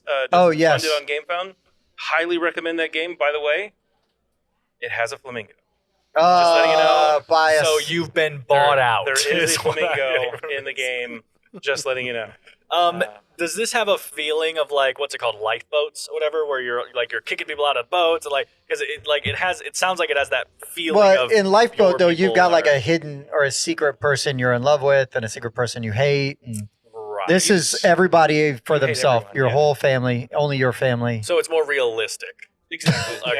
Yeah. Well, I think realism would be you also want to get grandma out of the boat. So in this, you might be like, hey, grandma's over there. It's just the thing Remember that what she grandma said at does. Thanksgiving last year? Exactly. Grandma, we can't say things like that. So that brings us to Number three.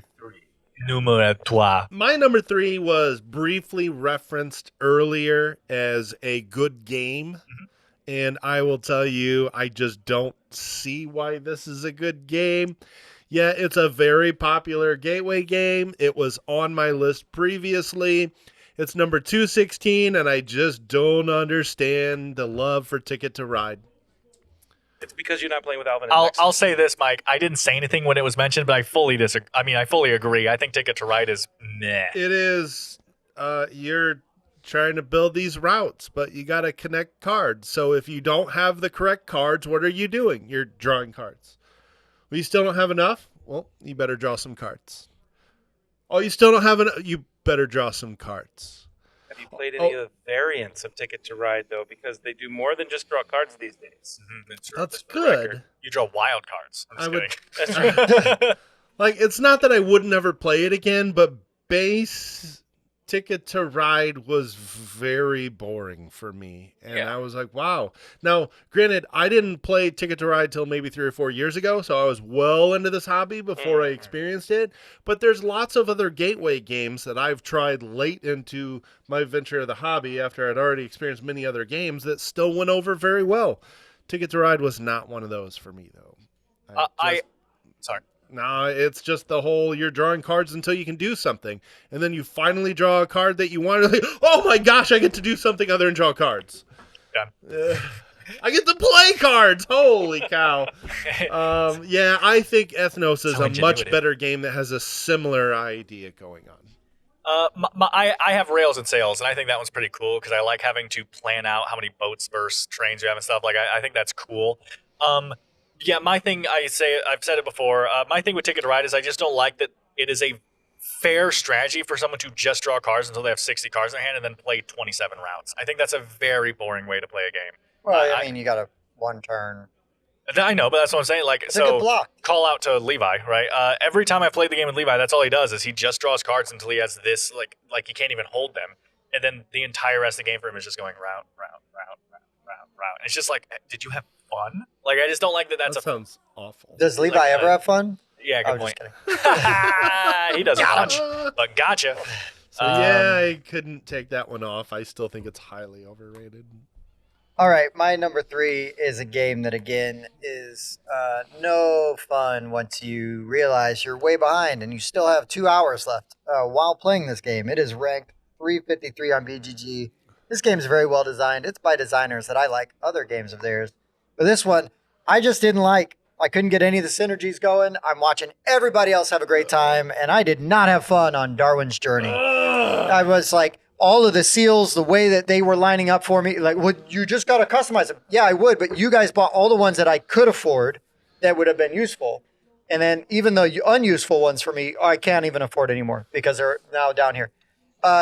If you don't use the boat, like, you need to tell people they have to keep up, because if you don't, that will lose you the game. It guarantees you lose the game. You might lose the game anyways. Guarantees you're going to lose the game if you're not keeping up with the boat. There's so many things going on in that game. It does a lot of things that are really cool and really interesting. But I knew 45 minutes into a 3-hour game that I was out. I was out. And I still had to keep playing because That's what you do. It's really well designed. It's beautiful. I love the components and everything, but it was not a fun. It was misery journey for me. Um, but I mean, there's people that I know that I'd be like, you would love that game. Like, totally recommend that game for you.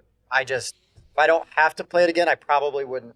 Mostly because it's such a long experience to just get beat up on, you know.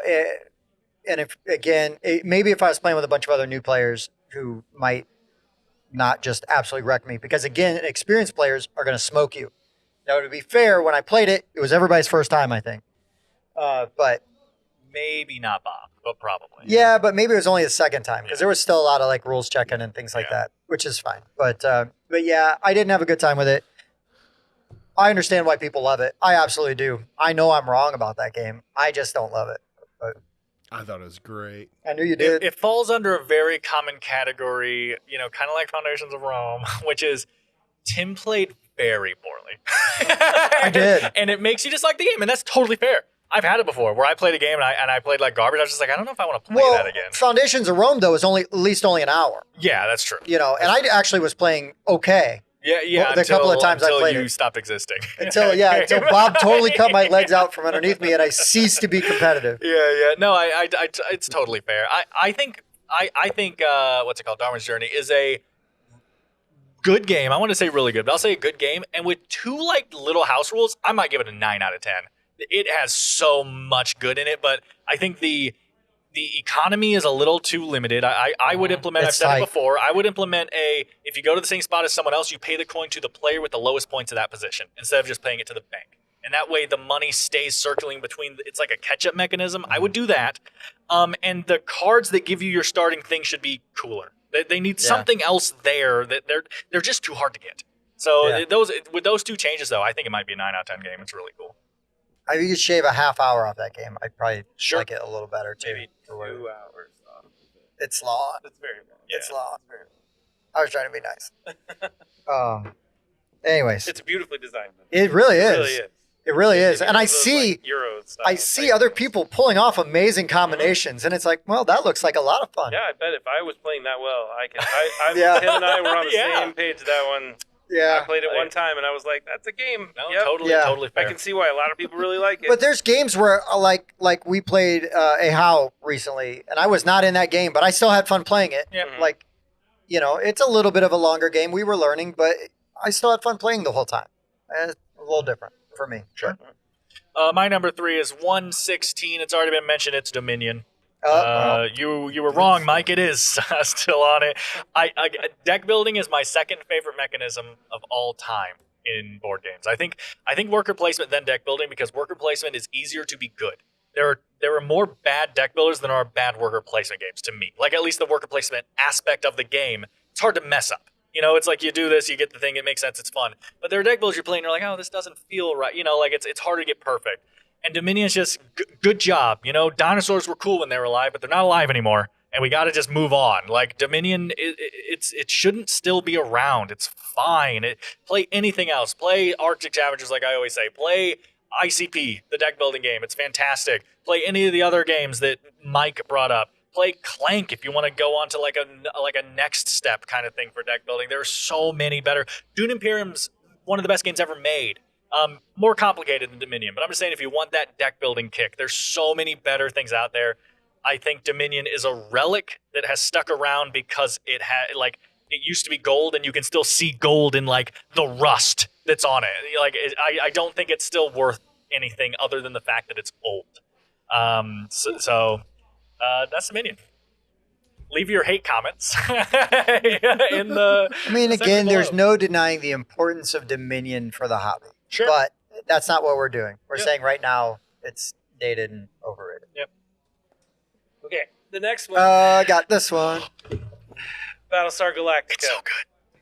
This is a fantastic game. Uh-huh. Everyone in their lifetime should at least play this once. Yes. I didn't bring all of my Battlestar Galactica Oh, I'm so because jelly. I have 2 of the 3 expansions. One of them is $400. I haven't been able to buy that one yet.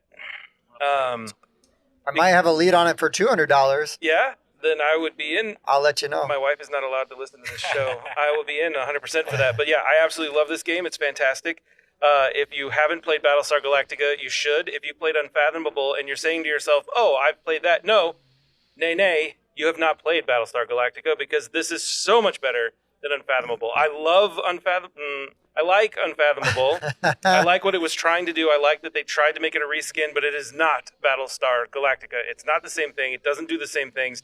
The whole ship phase is completely different. You can't get away from the love world deep ones. Thank you. You can't get away from them like you can from the Cylons in Battlestar Galactica. Your ship can completely go boop boop and it's gone, which is very cool. I love that concept.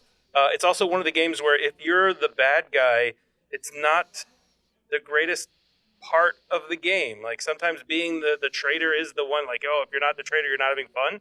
This game is still great without you being the traitor. There's so much more you can do, and sometimes people say being the traitor is the worst role.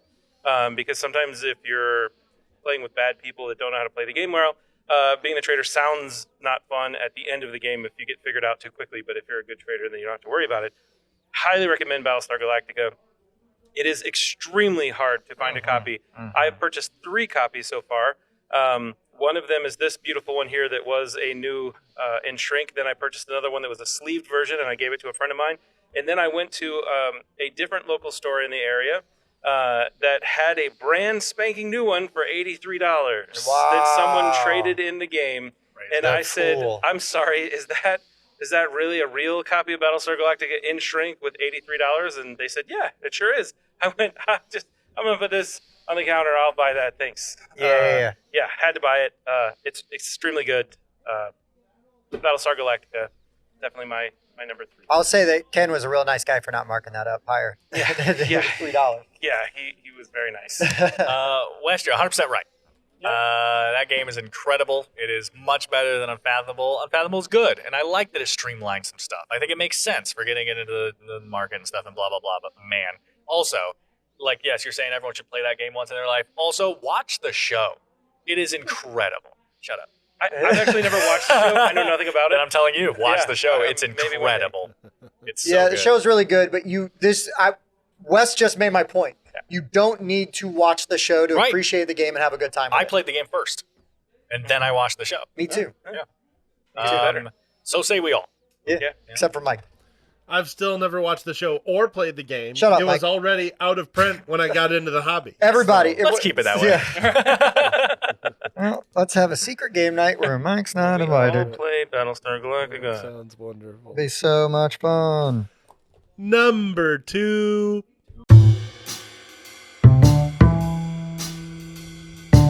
All right, so this game is new to me this year. It is a game that's been out for at least a decade. It's ranked number 21. It's sitting behind me and has been for quite some time. And I just didn't understand why people love Eclipse. Oh. This has the worst combat system of any game I've ever played. Alternating the roll of 1d6 or 2d6s. Yikes. That just... you lost me there. Like, I tried to enjoy this game. I think the tech trees are pretty cool. I think the asymmetry is pretty cool. But the combat system ruins the entire game for me. I assume you played the new one, right? Yes, I played Second Dawn for the Galaxy, which those components are incredible. The game trays and the dials for recording all the resources you're getting when you take it over a planet. But there's just so much that is so random in a game that I always heard is the 4X Euro game. Mm-hmm. Well, there's so many random factors in this game. Your combat's extremely random. You're literally just alternating a D6 and you got to roll a 6 to hit. Like, that's it. Now, you can buy text to make 5s hit and 4s hit, but like at its very base from the start of the game, you have to roll a 6 on a D6 to hit. And that's not just it. You got to alternate. So, okay, your turn. Did you roll 6? Nope. All right, my turn. Oh, didn't roll a 6. All right, your turn. All right, do you want to retreat or are you still enjoying this? He meant retreat from the game night. Yeah, well, no, I want to see what happens. Okay, let's keep alternating a die roll. I should have just retreated because the combat bored me to tears. I was really let down by Eclipse. At least it has I combat. really thought it would be one I'd like a lot. Like Castle of Burgundy. Because it was called a 4X Euro game. And even if you win combat, okay, so you draw from this bag and you draw a tile that's worth either 1 to 4 points. All right. Well, if you win another combat, you'll draw from the bag that's worth 1 to 4 points. So you don't even know how many points your combat's worth. And then if you get 4 total, we can swap them out. Well, at the end of the game, the people have already kept the 4s. So your combat's worth even less towards the end of the game because all the 4s are already taken. It just did not work for me. I was so disappointed by this game. Passion. I really was. I'm confused. Why didn't you like it? Yeah. Just kidding. No, I'm interested in trying it because everyone always says it's like the Euro Twilight Imperium is like what I hear a lot of stuff, and I'm sad to hear that. I mean, I still want to try it, but I'm definitely going with a lower bar now. I mean, I love Twilight Imperium. I've only played the digital version, and I thought it was fine, but like never brought me back into it. Wes, before we set this up, did I hear you grumble when I said that this could be on my list? On my list? No, Nope, wasn't me. This one. Okay. I think you have to temper your expectations for it. You know, I mean, 10 years ago, maybe comparatively, Right. it was a great game. Sure. Now, Well, the second edition I didn't come out 10 years give ago. me Heroes of Land, Air, and Sea all day long. Like, it's Yeah. not even close. Yes. Yeah. So, All right, my number 2 is number 4 on BGG. There's no way that this is the 4th best game ever made. There's just no way. It's a really good game, but it is not like a burn down your collection. I now have Arc Nova. Arc Nova's good. It's a little long. The deck's too big it's way long. for you to try to get to be able to form like a really good strategy. There's not enough mitigation for that. I love the action selection mechanic in there. There's a lot of things that this game does really well that I really do enjoy, but there's no way that I like sometimes games like building a zoo, like, oh, my wife should want to play that. No, she's out. Trust me. You know, like, oh, my in-laws would love this theme. Nope. No, once the gameplay starts to go, their eyes glaze over, they're done. They're out. And again, the deck's too big. It's a really neat game. I just didn't understand why it set the world on fire like it did when it came out. But I don't know. I'd rather play that than Terraforming Mars with other people. I'd rather play Terraforming Mars solo. I know people say that Arc Nova was a Terraforming Mars killer for a while. I believe that's what was being said. That's what they said, yeah. And I don't really see that either, I guess. Arc Nova's way better than Terraforming Mars. But I can play a solo game of Terraforming Mars in the time that it takes me to set up Arc Nova and teach. You know, maybe 2 solo games. But No way. What? A true Terraforming Mars without the expansions is a 4-hour game. not solo. Maybe not solo, but Yeah. if you're actually playing... Okay, so from a solo... I wouldn't waste time playing solo. Oh, Terraforming okay. Mars, so. And I don't want to spend 4 hours playing Terraforming Mars. Yeah, me either. And I don't want to play 4 hours playing Arc Nova, which you also do. Yeah, Terraforming Mars is a great 45-minute game. Yeah. You have 4 That hours to takes play 4 hours. Battlestar Galactica. Yeah. Yeah. Agreed. And I would say the same thing about a similar thing about Arc Nova. Like Yeah. I accidentally played 2 great house rules for Arc Nova. Because By- we got so you the played it rules wrong? Yeah. And I loved Arc Nova. I thought it was fantastic. I was like, this doesn't feel anything like Terraforming Mars. What are you talking about? I don't even enjoy Terraforming Mars very much. And wow, yeah, I realized then I played it massively wrong and got way more resources than you're supposed to. Oh. You could pull things off of the middle easier, and you could start wherever you wanted, building out your your zones. zoo. So it was so much better, so much faster. And I had a really great time playing it. Highly recommended, by the way, if you're gonna cheat. Do the 2 house rules that I just mentioned, and you're gonna have a fabulous time playing Arc Nova. Yeah. And it's not gonna take you 4 hours; it'll be done like in an hour and a half. And if somebody was really smart, they do a Tiger King version of Arc Nova. There you go. There you go. I just know my company here. Yeah, it's just way too long true. for what it is. It is. It is too long for what it is. I don't understand why it's number 4. I think it's overrated. And I think I've it's a heard- really good game, but I've it's heard overrated. people try to say they can play it in like 2.5 hours. I'm like, how many times have you played it to get to that point? It Well, just- you got somebody like Dan just rushing end goal. Yep. That's it. Fast It's and called playing the game. It's just a 3-player learning game took like 3.5, Too 4 long. hours. Too long. It's so long. It's too long. It's too long. All right, Dan. Okay, my number 2 is a purely personal one. Everything else on my list is like objectively correct, but this one is purely personal, and that is because I I can't stand that this game gets compared to Dune Imperium because it's not nearly as good as Dune Imperium. Oh boy. Hi, Mike. That's Lost Ruins of Arnak is my number 2. I have to agree with you here. Lo- I really do. Lost Ruins of Arnak is 28.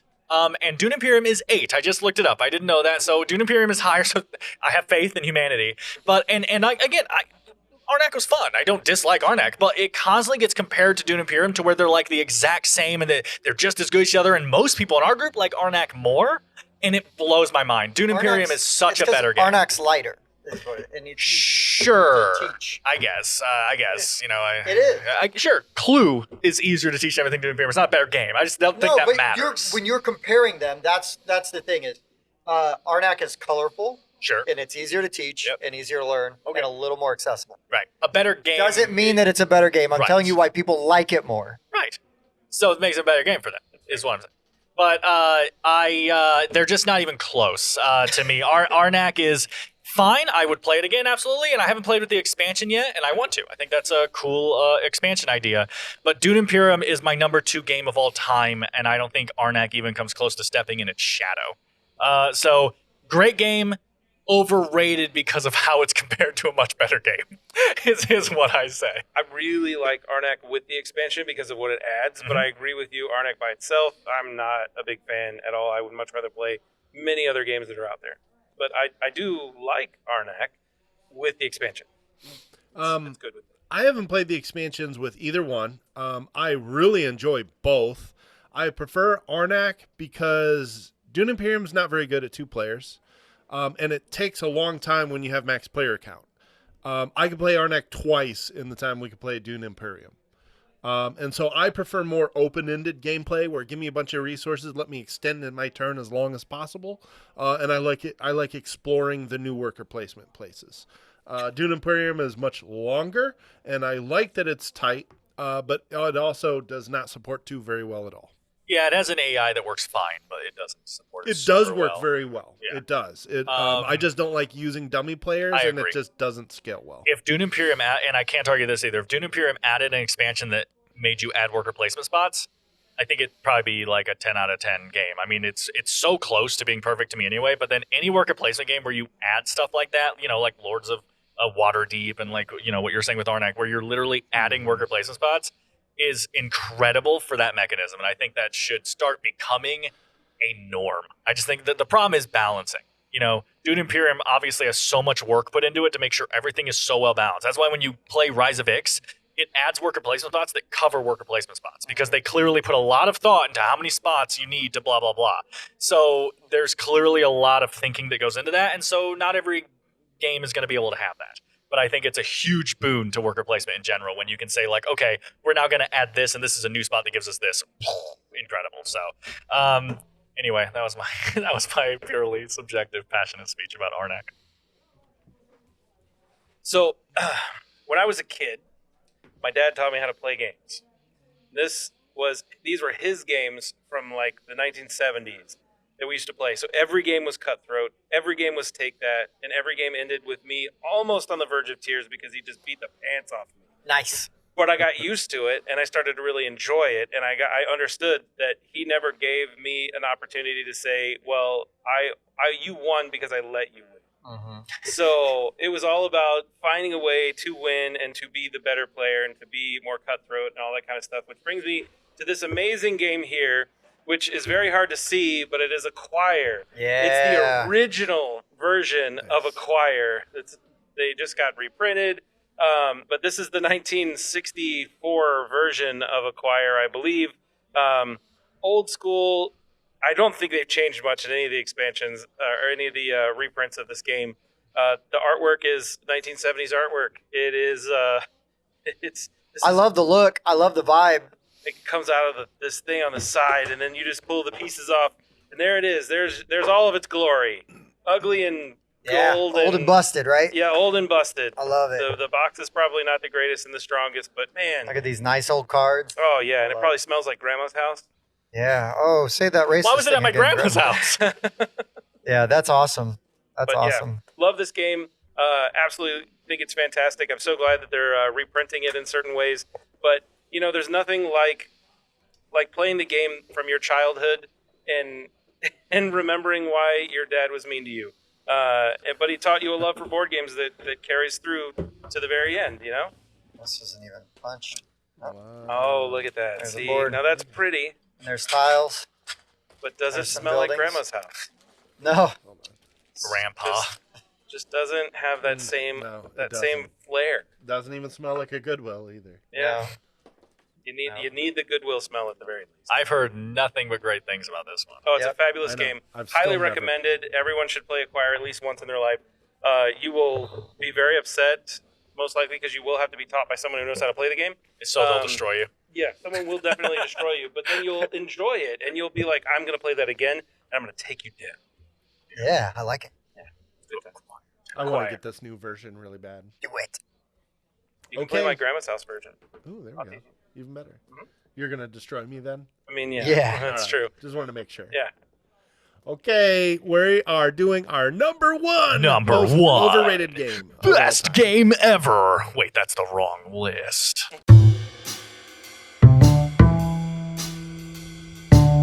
My number one was already mentioned, so we've got a crossover. It was my number one the last time we did this. I still think it is the most overrated game ever. It's number two, and that's Pandemic Legacy Season 1. You're welcome. I don't think the game changes enough from game to game. I feel like if you think Pandemic's okay, Pandemic Legacy is not going to win you over. You'll play it and you go, okay, I just played Pandemic 12 times. Cool.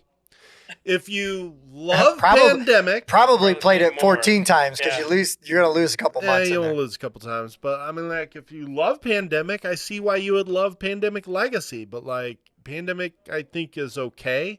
I'd rather play Defenders of the Realm. Now that Me I've too. played that, I can confidently say that. Me too. But I just, just wasn't anything that Pandemic Legacy did that I was like, wow, I can't wait to finish this, because I never finished it. Yeah. Stated my piece. It's not Pandemic.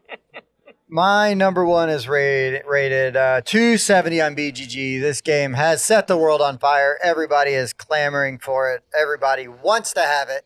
Could also be on West List because it's out of print. It's coming back. They'll do another That's not print what I run. thought then. It is out of print, I thought.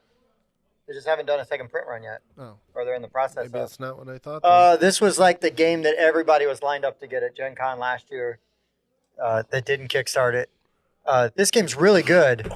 This game's really good, but I don't love it near as much as everyone else around me, and that is Planet Unknown. Ooh, what I a think great Planet game. Unknown is good, but I don't get why it's like, this game is the greatest game I've ever played. And they freak out about it. I'm like, it's fun. I feel like, again, I don't know. It doesn't do it. I mean, it does some interesting things. I like everybody going at the same time. That's nice. The turns go quickly and everything. I like the puzzly part. But did it, like, blow me out of my shoes like everybody else? No, not at all. It's a good game. It's a really good game. I'm really glad that Adam's Apple Games has a hit like this on their hands. Games like this can really promote small companies that, like, into the stratosphere, which I think is amazing. And it's always exciting to see people like strike gold like that. I'm like, okay, it's cool. Like, I don't know if I'll ever buy one. Maybe I'll own a copy of it. I will never go, hey, Mike, we should play Planet Unknown. If I sit down and people are like, oh, we're going to play Planet Unknown, I'm like, yep, let's do it. I'll have a great time doing it. But I'm not like, rushing out to get it. I didn't really feel like, you need to run out and overpay for it, anything like that. It's a really good game. It's really unique. Does some very cool things, but it didn't rock my world, I guess. I won't be rushing out to get it because I got to wait until they fulfill it. Oh, the second Because I Kickstarter? backed the reprint. Oh, okay. So it's not out of print. It's in No, it print, is. Well, in yeah, the process of being printed again. it is. It is Sure. out of print. But you're right. I mean, I don't know. I think it's great. A game that plays 6 simultaneously in an hour with 0 downtime. I think it's a great game. Yeah, I like it a lot. It's It's fine. only grown on me the more I play it. Yeah, and I that's was really agreed. excited the first time I played it, and then now that I've gotten away from it and I've played it like 3 times since, it's like, yeah, that's fine. Every time I've played it, it's been better. It's Time I've before. cooled on it like the Yeah. more I played it. Crazy. But My number one was definitely on my list last time. I don't remember what number it was, and I heard before the show West say that it probably would have been his number one if he did his list slightly differently. I think I heard that. Correct me if I'm wrong, though. Okay. It is Terraforming Oh, yes, Mars. 100%. Terraforming Mars. I played it once at the Village Well, and I was like, I liked that. I think I'm going to buy this, and I think I'm going to like dig more into it and stuff. And I bought it, and I played it, and I played it, and I played it, and then I realized it takes 5 hours to play. And I played it, and I played it, and then I realized I lose every time, and it takes 5 hours to play. And then I played it, and I played it. And at this point, I just dislike it. Like especially because so it is number 6. It is number 6 on Board Game Geek, and luckily, I did not know Underwater Cities has moved up quite a bit. Underwater Cities Better is up version. to 42, and Underwater Cities is just better. It is, and it is not an exact clone. I'm not saying that it's like the exact same game, but it gives me the same feeling, and it is just better. And so I highly suggest checking out Underwater Cities if you haven't. But there's a lot of games though that have replaced Terraforming Mars for me. I have not played Ark Nova, which you guys were talking about being better and blah blah blah. But again, when it came out, people loved it. I'm sure it was great right when it came out. That's about when I played it. And like I said, I liked it the first time I played it. And every time I've played it since, it's been worse and worse and worse. And I said this last time I talked about it. The problem, one of the problems for Terraforming Mars to me is in order to be interesting, I have to play with the draft version where you draft the cards at the beginning. But by playing that version, you're adding 45 minutes to the game. All the different drafts that happen every round and stuff. Like, you're adding so much time to a game that already overstays its welcome just to make the game feel like fulfilling, like to feel fun. You're getting a better engine this way instead of just getting handed your 10 cards or whatever. And it requires several upgrades to be able to play well, and Yeah. like you need the better player boards. You need Yeah, different things the like player that. boards could have been better. I've never had a problem with a lot of people complained with the money in the game, like chipping, the little chip stuff. Mine have held up. They were it's perfectly because you've fine. only played that game 5 times. I've played it quite a bit. But I don't know. Just Terraforming Mars is people still love it. Good, just try Underwater Cities. But I'm glad you like Terraforming Mars. There's much better games out there. I don't know what you want to say. I'm glad Terraforming Mars is around, but as I said before, it's a great 45-minute game. It takes 3.5 hours to play, and even if you play with the expansion that shortens the game, it's still like, okay, so you've got to play with that expansion. I agree, you have to play with drafting, and I've never had a good time playing that game. I also have horrible FOMO, so I want to keep all the cards. So that's a big problem for me. So I end up spending too much money, and then I get resource starved, and then the game and I do not get along very well at all, and I can see why people love it. I think the artwork is terrible, but people love the artwork for some reason, so whatever. It just isn't for me. Yeah. I can 100% say that game is definitely not for me, and it is one of the very few games in this world that if someone says, hey, Wes, I'm going to be playing Terraforming Mars, you want to come? I will not be there. Yeah. And that says a lot for games, in my opinion. If I choose someone who wants to play every game ever, if I'm like, I'm so sorry, guys, that's not a game for me. That and Blood on the Clock Tower would be probably the only two games. Best game ever. That People got to stop playing it with 30 people at a con. That's not how you play that That's game. also true. Not for me. Or 9 people in my basement. So going on your point too, 45-minute game that takes 3 hours, whatever. You can get digital Terraforming Mars. Like I have it on like Epic Games on my computer or whatever. You can get it for like $10 and you can play a full fulfilling game of Terraforming Mars in 30 minutes because the AI controls everything for you. It's so much better. You're like, oh wow, when this game plays 30 minutes, it's fun, But then you stretch it as thin as it can go without breaking to 3 hours or whatever, and it's just like, oh god, it's awful. So anyway, finish this out. Okay. Have you guys ever seen The Big Bang Theory? Yeah. Not if I can help it. Okay, so there's this game that they talk about in The Big Bang Theory. It's called The Campaign for North Africa. I'm aware of Campaign for North Africa. Okay, so that game is heavily out of print. Right, it was made in 1973, I think. They actually produced the game before they finished testing it because it takes if 10 people were to play the game as their full-time job, 40 hours a week, it would take the better part of 8 months to play the game from beginning to end. It is a logistical game where you're literally you're not actually, the war is not the game. The game is the battle has now happened.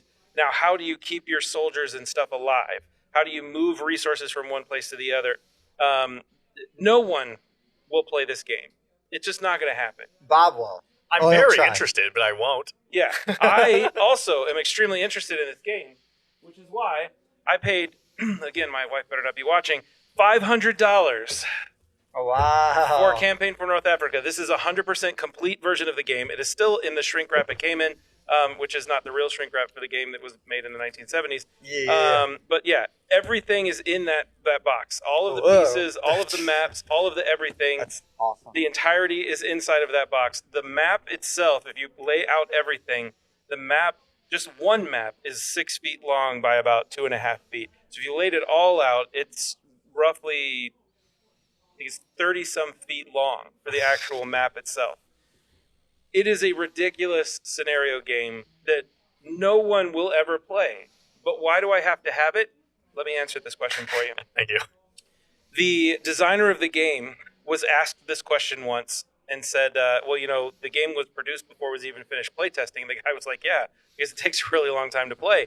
It was actually 2.5 years after the game was released that they finished playtesting the game. Nice. So the designer of the game was then asked, well, so what is it about this game that makes it so special? What's the reason why people should play this game?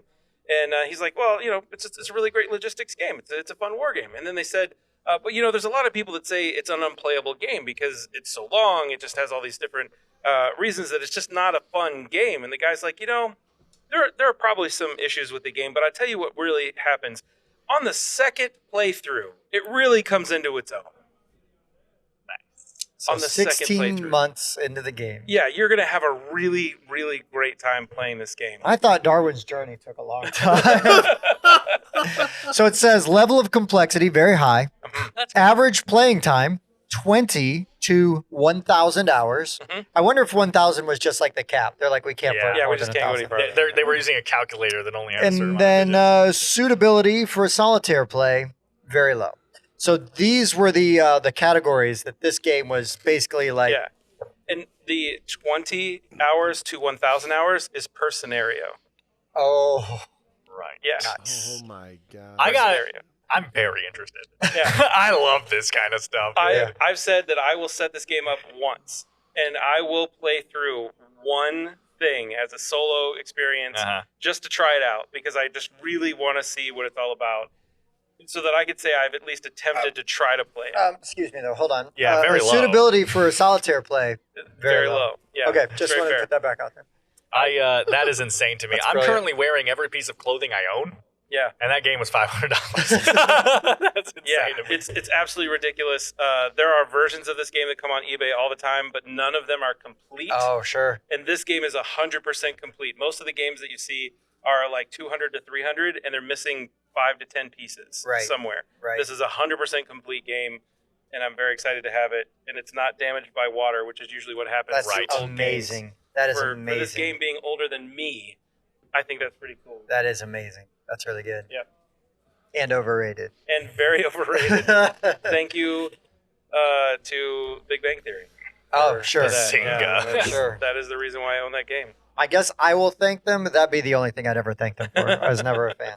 So you'd say that's an overrated show, I guess. Oh, 1,000,000%. 1,000,000%. Let's tie in the hate. You know? Terrible. And that's just a theory. Yeah. Yeah. Game In theory, theory, that's a it's different one of my most despised shows.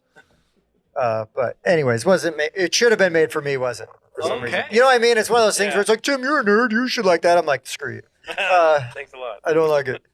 Anyways, guys, any honorable mentions quick or anything honorable real quick? mentions? I don't. Oh, I had one. Because I honestly, this was going to be on my list. Then I wrote 10 other games down, and I was just like, whatever. It can stay off the list. Cthulhu Wars is fine. Shut up. People have put way too much money into that game. Here's the thing. I played the 2-player version. It's just as good. Just get that. It's really good. Just get that. You're right. That game's like $30. Just get that. Why spend $8,000 on a game that you can spend $30 on? That's all I'm saying. Cthulhu Wars is fine. It's overhyped. I'll just bust through my top 10 from last year. Fireball Island, Great Wall, Villainous, Dice Throne, Champions of Midgard, Aeon's End, Agricola, Blood Rage, Wingspan, Terraforming Mars. That was my 10 through 1. A lot of these games fell off because there were other games that I kind of like to dislike a little bit more now, I guess, or feel like are a little more overrated. I feel like people have calmed down about some of the other ones. And so I don't have to hear about it near as much. And then, Yeah, I mean, Champions of Midgard's an example. not like people are really raising that torch anymore. Yeah, not anymore. And Aeon's End, whatever. I feel like that's cooled down a little bit, and I just think that that's incredibly overrated. And then Blood Rage, I had to take Blood Rage off of my list because I know that Eric Lang's working on the sequel to it, and it's like I really want the sequel. Like, That was on my list that. last time, Mr. Lang. I had a really bad teach of Blood Rage. I did not. You enjoy did. playing it. You did. You had a terrible teach of Blood Rage. Was it Bob? No, Oh, okay. it was somebody we I can referenced blame earlier. Bob if you want. It was somebody who might have taught Vindication to Mike. I wasn't gonna say anything. But, Oh, and then the two of the ones that I'd written for this year's top 10 that got bumped by other stuff was Azul and Space Base. Haven't played Azul it. never clicked with me. In Space Base, I'd rather play Machikoro. I like Machikoro. Me too, but Space Base is fine. I feel like Space Base goes on too long for some reason. I agree. I also don't think it's like incredibly overrated. Like people like it, but I don't think not very many people has it as their like number one game of all time or anything. Well, no, but I'll be like, oh, I really like Machikoro, and they're like, you should play Space Base. I'm That's like, true. That's true. Not me. Machikoro's interactions are more interesting. So if I were to actually do the list correctly and follow the assignment, I would have to add time stories. To Oh, the I like list. time stories. I can't stand time stories. Really? Here's the reason why. I have ADD, so I already do things twice by accident. So The game makes you. going back and doing something again and being like, I can't. You literally can't win that game The first for time. the first time. Right. Like it's impossible. And to me, that's unfair. And I get that the whole idea of the game is you learn information, then you come back on it, and then it's great. And hey, again, I'm also all about. I don't want to play 4 hours of a game where I'm just doing the same thing multiple times. Sure. I think we played it. I think it was 3 hours the first time we played it, and we replayed the scenario 5 times, something horrible like this. And I said, I'm done. We didn't even finish. That's a board game that I was like, I'm done. Guys, I can't. I'm so sorry. I can't. This is just too much for me. I can't do it. I refuse to play that game. It's one of 3 games that I would just be like, no, I'm not thanks. going to do it. Nice. I'm not going to do it. I have a gross obsession with time travel, and so I like playing that game. I do too. I love time travel. I think it's super cool, but I don't like the idea of going back in time doing the same thing again. I just think it's dumb. Have you seen what's that Jake Gyllenhaal train movie? Source Code. Yeah. That's like basically what Time Stories is, and it's a really cool Or movie. Russian Doll. It's It's a good show on Netflix. I haven't It's a seen good show it on yet. Netflix. But And the other one I would add, because I would say that it hasn't been brought up, is Magic the Gathering. Because if you call it a board game, if it sinks into the it board game shouldn't category, be on BGG, in it my shouldn't opinion. be. I agree. So if we don't call it a board game, then I'm cool with it. It's fine. It's a great trading card game. I'll also say it was on my list last year. Yeah. Magic the Gathering, and I mainly because what I talk about with Magic the Gathering all the time is it's a clearly well-designed game. Yeah. My problem is a lot of the players that I know are just very like they look down on every other game kind of thing. Like Magic the Gathering is amazing, but Yu-Gi-Oh is a piece of crap. That kind of stuff that I'm just and I hate Oh, so they're that a little mentality. gatekeepery, huh? Yeah, and I really hate that mentality, and I feel like it raises Magic to a level that is But have you unfair. not said that Yu-Gi-Oh is amazing and Magic is a piece of crap? I haven't. Oh, okay, just checking. I slightly Just prefer messing with Yu-Gi-Oh, you. but that's just because I have childhood rose-tinted glasses. I love yeah, the show no, and stuff. as I a just kid, want to mess so. with you. I was just picking on you. For me, there's 2 ways to play the game. One, you can play it where you get a starter pack and you begin at a convention or whatever, and this is like these are the cards that you're dealt, so you have to make the best hand out of that. And I think out of all of the ways to play Magic, that's the best way because it puts everyone on a roughly equal playing field, kind of. But the other way to play it is you buy the best cards, and it's he who has the most money wins. Now, having said that, with the couple of $1,000s worth of games I have in my pocket over here, I can't do it. But that doesn't guarantee you're going to win all those games. Also true. But if you don't have at least the best cards, you could run up against somebody who has Right. way better cards Right. than you do. No, I mean your You have bag no of chance. your bag of money Right. that you brought in. Yeah. Just because you own them does not guarantee you're going to win the. Exactly. You're going to win every one of those games because you own them. No. Magic, it is yes. I have spent the most money Right. on my Magic collection, making me the victor. And therefore I win. Yeah. I can't Yeah, it's reason tough. that's It's tough. that's It's not really right. well designed, and I enjoy Yeah. playing Magic sometimes, but I don't. Yeah, it's just a lot. Exactly why that style of game never appealed to me. I wanted everyone to be on the same playing field, not based on you have an advantage because you spent more money. I just have never liked that idea. Yeah. And I like I said, I think if you play the other way where everybody gets the starting packs, no, okay, it's roughly fair. But then are you really playing Magic at that point? I don't know. You're playing a variant. You're playing Right. a variant of Magic. Yeah. It's like playing something You're with playing a house rule. a house so- ruled expansion. You Yeah, know? yeah. Like I don't know. It feels weird. Totally fair. Let us know in the comments how you feel Oh, about all I'm our sure they picks. will. How angry did I make you with all my hyperbolic nonsense? Yeah. Have you met Dan? All hyperbolic We all nonsense. know Dan is wrong. Yeah. But yeah, let us know your top, 3 overrated games or something. Give us a couple. 1 is interesting, 3 is more interesting. So I don't care. Leave all 10 if you want. I love it. you'll run out of characters too fast. Oh, well. You can't put a top 10 and 500 characters. Just don't explain anything. Just list them. Yeah, but let us know if you found any of this information helpful or entertaining in any way. Please hit that like button. Subscribe if you want to see more. No pressure, but if you want to see more, that's the easiest way. Don't forget all that bell icon, and there might have been a Patreon ad somewhere in this video. We do have one that is purely for support right now, so no pressure at all. You guys do you. We understand. Thank you very much. And Wes, thanks for joining us today. Yeah. Yay! I appreciate you guys letting me come in and show off my fun, exciting collection, I even love though it. I got the assignment wrong. I love it. I don't care. I got to see a bunch You of would cool have been so games. sad today. if you had done your other 10 instead. You would have all been that. way more frustrated and been like, oh man, these are so fun. No, I loved it. I really had a good time with everybody's list. I like these kind of things because then a nice little debate or conversation of like why you're wrong about this or that, and everything. And It really felt like just why Mike was wrong today. I mean, to be honest. We barely hit each other. yeah, that was rare. That was rare. Except for Lords of Vegas, you're totally wrong. on Yeah, that. you're right. I'm right. So everybody can just. He was that what right you about said? it being too expensive, though. It was, and they really shot themselves in the foot there, but they got it around. They got it going. You can get it again. So, all right, guys. Anything else? Negatory. All right. Thank you so much for watching. For the board game rundown, I've been Tim. Mike. West. Dan. We'll see you next time. Bye. Bye.